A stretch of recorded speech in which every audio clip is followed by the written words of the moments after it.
Hello বন্ধুরা, যাদের 4G plus আর 5G plus ধরে না মোবাইলের মধ্যে, তারা কিভাবে 4G প্লাস আর 5G প্লাসটা নিয়ে আসতে পারবে একটা সেটিংয়ের মধ্যে কিভাবে করবেন দেখুন। তো প্রথমে চলে যাবে তোমাদের মোবাইল সেটিংয়ের মধ্যে, সিম কার্ড আর মোবাইল নেটওয়ার্কে ক্লিক করবে।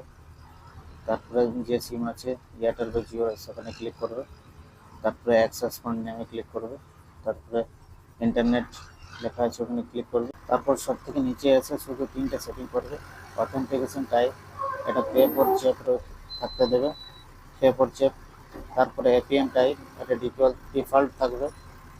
তারপরে মেন সেটিং হচ্ছে ব্যারিয়ার, এটা হচ্ছে এলটিই হচ্ছে 4G সেটিং। আর সব থেকে নিচে আছে এনআর, এটা হচ্ছে 5G সেটিং।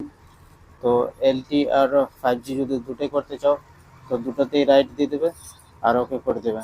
এখানে কারো কারো স্পেসিফাইডে ক্লিক করা থাকে, এটা যেমন না থাকে। তোমাদের যদি 4G থাকে তাহলে এলটিতে টিক টিক থাকতে দেবে।